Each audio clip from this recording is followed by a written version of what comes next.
I know Liverpool fans are still in shock, and Olumide, hard for you to read that story, I guess. Sports news.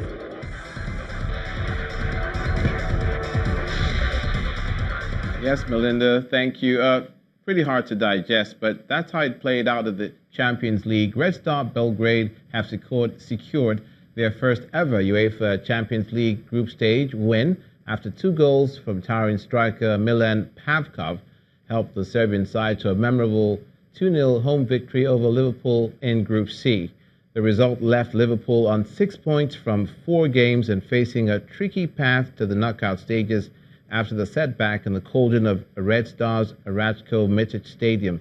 Club Brugge kept their Champions League hopes alive in tonight's game with a crushing 4-0 win over Monaco that extended Thierry Henry's winless start in the Principality to 5 games.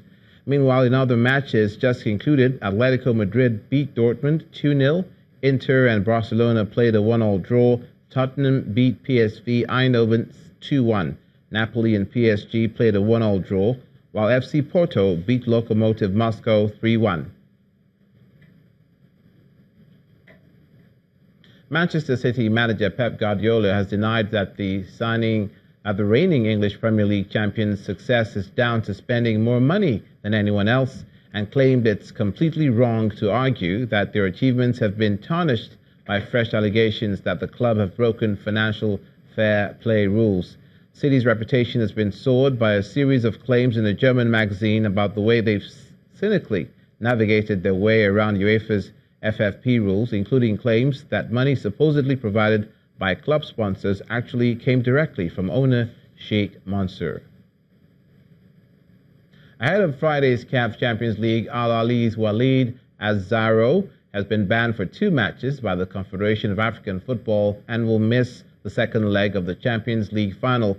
A CAF statement gave no reason for the ban, but it's understood that the Moroccan striker has been punished for intentionally tearing his shirt during a stormy first leg last weekend. Ali defeated Esperance of Tunisia 3-1 in the first leg in Alexandria, and Azzaro was involved in 2 controversial penalty decisions, both of which the Egyptians scored from. Ali have also been fined £20,000, that is dollars, and their coach faces a hearing regarding allegations of unsportsmanly behavior.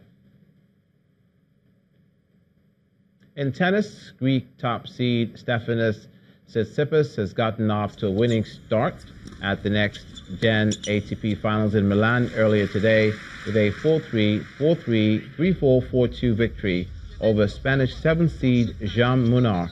The tournament, which features the top 7 under 21-year-old players in the world and 1 wildcard, features a number of innovations.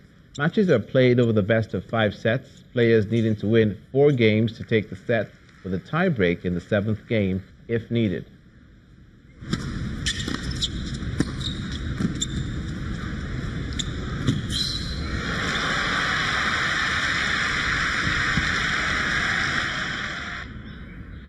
And finally, in horse racing, British Stayre Cross Counter has won the 58th running of the Melbourne Cup earlier today, handing powerful Godolphin stable the first win in Australia's most famous horse race after 20 years of frustration. The Charlie Appleby-trained gelding stormed down the straight from the outside to hold in runner-up and last year's favorite, Marmelo, by a length, with the Prince of Arran third in the $7.3 million handicap. Jockey Kieran McAvoy celebrated his 3rd win in the grueling 2-mile race, drawing level with active jockeys Damien Oliver and Glenn Boss.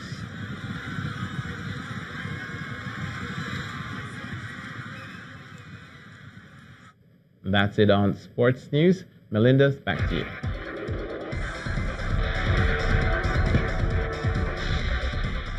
Hey, thanks, Olumide. In Cameroon, President Paul Biya has been sworn in for a 7th term.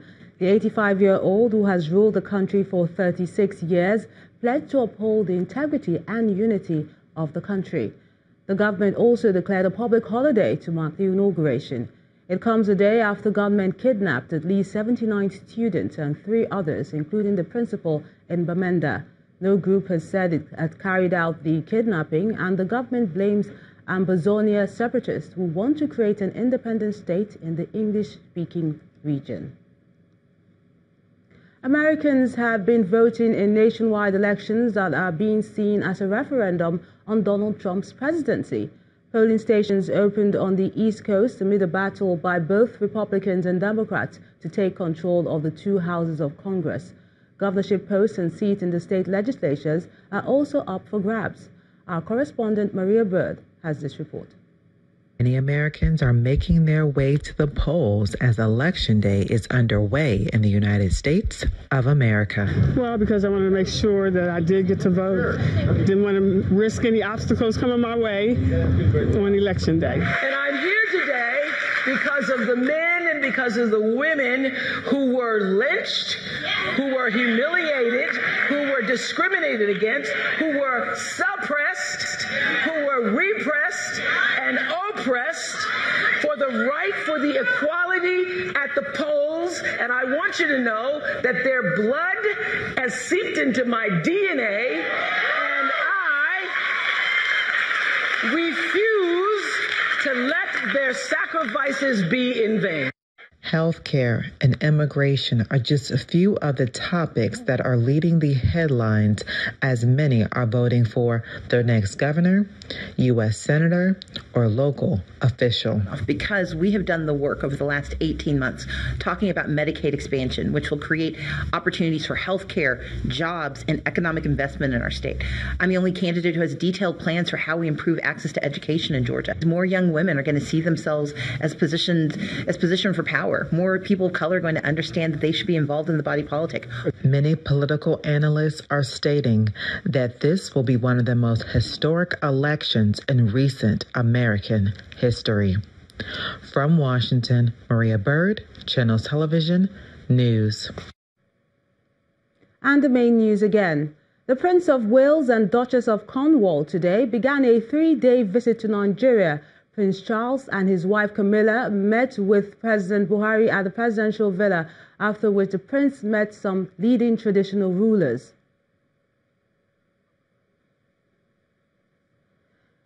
And President Muhammadu Buhari today accepted the report of the Tripartite Committee on the Review of Minimum Wage, which recommended 30,000 naira as the new minimum wage. That's the news at 10 tonight. Thank you so much for watching. I'm Melinda Akinlami.